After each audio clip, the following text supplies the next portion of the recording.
This video is sponsored by EduQuest online courses. EduQuestல நிறைய digital marketing சம்பந்தமான courses அவைலபிளாக இருக்குது. மிக குறைந்த விலையில் மிகச்சிறந்த ஆசிரியர்களை கொண்டு வகுப்பெடுக்கிறார்கள். அதில் அனைவரும் சேர்ந்து பயன்பெற்றுக் கொள்ளவும். The struggle to find courses that truly speak your language, it's finally over.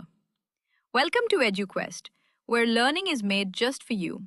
At EduQuest, we bring you a wide range of online courses, from career building programs to skill boosting masterclasses, all in your regional language.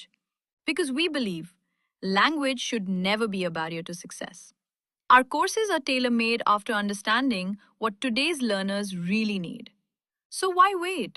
Start learning the smarter, simpler way only with EduQuest. Visit eduquest.courses and explore your next course today. And hey, don't miss out on our exciting offers and promotions. வணக்கம் நண்பர்களே, இந்த பதிவில் நாம் காண இருப்பது என்னவென்றால், ராஜா sir செய்த மிகப்பெரிய அற்புதமான ஒரு சம்பவம் தான்.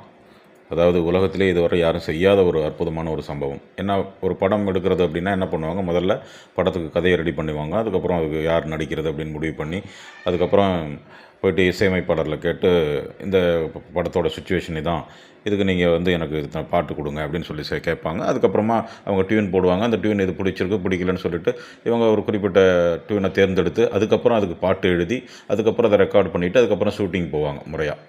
ஆனால் நம்ம வைதேகி காத்திருந்தால் படத்தில் என்ன நடந்திருக்கு அப்படின்னு பார்த்தீங்கன்னா, ஆல்ரெடி ராஜா சார் ஒரு 6 டியூன் போட்டிருக்கார். வேறொரு படத்துக்கு கம்போஸ் பண்ண போன இடத்துல ஃப்ரீயாக இருக்கிற டைமில் ஒரு 6 டியூன் போட்டிருக்கார். அந்த 6 டியூன் அது மொத்தமாக ஒரே படத்தில் யார் வைக்கிறாங்களோ அவங்களுக்கு தான் அதை கொடுப்பேன். தனித்தனி பாட்டாக நம்ம யாருக்கும் கொடுக்க மாட்டோம். 6 டியூனையும் ஒரே படத்தில் யார் வைக்கிறாங்களோ அவங்களுக்கு அதை கொடுக்குறேன் அப்படின்னு சொல்லியிருக்கார்.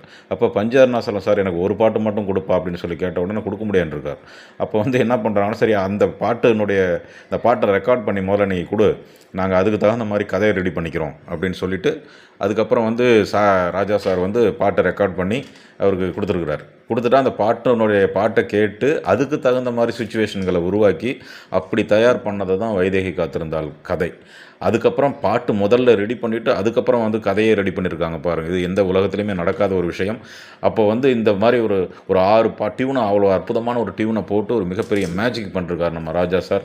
அந்த பாட்டெலாம் நம்ம கேட்டோம்னா இன்றைக்கி எப்படி இருக்குது பாருங்கள், அந்த படத்துக்காகவே எழுதப்பட்ட மாதிரியே இருக்கும். அந்த மாதிரி அற்புதமான ஒரு பாடல்கள். அதில் நம்ம கேப்டனுக்கு சூப்பரான ஒரு நடிப்பு. அவர் ஒரு ஆக்ஷன் ஹீரோவாக இருந்தவர் நல்லா அற்புதமாக நடிக்க தெரியுங்கிற அளவுக்கு ஆர் சுந்தரராஜன் அவ்வளோ அற்புதமாக நடிக்க வச்சுருப்பார். அது சொல்ல போனோம்னா நம்ம கேப்டன் வாழ்க்கையில் மிகப்பெரிய ஒரு திருப்புமுனையான ஒரு படம். அப்போ ராஜா சாருக்கு அந்த படம் ஒரு அற்புதமான படமாக அமைஞ்சது. கேப்டனுக்கும் அது ஒரு திருப்புமுனை படமாக அமைஞ்சது. அப்போ அந்த வகையில் பார்த்துக்கிட்டிங்கன்னா இந்த இசை மேஜிக்லாம் ராஜா சார் மாதிரி ஒரு பெரிய ஜாம்பவானால் மட்டும்தான் நிகழ்த்த முடியும். ஏன்னா எல்லாமே ரிவர்ஸ், அதாவது பாட்டை போட்டுட்டு அதுக்கப்புறம் படத்துக்கு போகிறதுங்கிறதெல்லாம் எங்கேயுமே நடக்காத ஒரு விஷயம். அவ்வளோ அந்த மாதிரி உலகத்தில் நடக்காத விஷயங்களாம் நடத்தி காட்டக்கூடிய ஒரு அற்புதமான ஒரு இசை மேதை தான் நம்ம ராஜா சார். அவர் வாழும் காலத்தில் நம்மளும் வாழ்கிறோங்கிறதே மிகப்பெரிய ஒரு கொடுப்பனையான ஒரு விஷயம் நண்பர்களே. அவருடைய பெருமையை நம்ம கொண்டாடணும், அவருடைய புகழை நம்ம கொண்டாடணும். அவரை கொண்டாடி தீர்க்கணும். இப்போ நம்ம அவருக்கு இன்னும் எவ்வளோ அவார்டு கொடுத்தாலும் தகும். அவருக்கு சில அவார்டு கிடைக்கல அப்படின்னா நம்ம அந்த அவார்டுக்கு பெருமை இல்லைன்னு தான் அர்த்தமே ஒழிய, அவருக்கு அவார்டுனால அவருக்கு பெருமை இல்லை, அவர்னால தான் அவார்டுக்கு பெருமை. அப்போ அந்த மாதிரி ஒரு அற்புதமான ஒரு இசை ஜாம்பவான். இன்னும் நிறைய இது மாதிரி அற்புதங்கள் நிகழ்த்திருக்கிறாரு. நம்ம அடுத்தடுத்த வீடியோக்களில் அதை பற்றி நிறைய பேசுவோம். அதனால் ராஜா சார் பேசுகிறதுல ரொம்ப எனக்கு மகிழ்ச்சி, சந்தோஷம். அதை கேட்டு நீங்களும் நல்ல மகிழ்ச்சி அடைவீங்கிறதுல எனக்கு ஒரு மிகப்பெரிய நம்பிக்கை இருக்குது நண்பர்களே. அதே மாதிரி கேப்டனை பற்றியும் நம்ம இதில் நிறையா நம்ம சேனலில் வீடியோ போடுவோம். இன்னும் சொல்ல போனோம்னா கேப்டன் அவருடைய வாழ்க்கை வரலாறையே அடியிலிருந்து ஆரம்பத்திலிருந்து சொல்லலாம் அப்படி கூட நமக்கு ஒரு ஐடியா இருக்குது. அதனால் ராஜா சாரை பற்றியும் கேப்டனை பற்றியும் தான் நம்ம சேனலில் அதிகப்படியான வீடியோக்கள் நம்ம மேக் பண்ணி போடுவோம். அதனால் நீங்கள் எப்பவும் போல் இதுக்கு நல்ல ஒரு ஆதரவு தந்து நம்ம சேனலுக்கு சப்ஸ்கிரைப் பண்ணி, லைக் பண்ணி, ஷேர் பண்ணி நல்ல ஆதரவு கொடுங்க நண்பர்களே. அதனால் இந்த பதிவு நமக்கு மிகச்சிறப்பான ஒரு பதிவாக நீங்கள் கொண்டாடுவீங்க நான் நம்புகிறேன். நன்றி நன்றி நன்றி.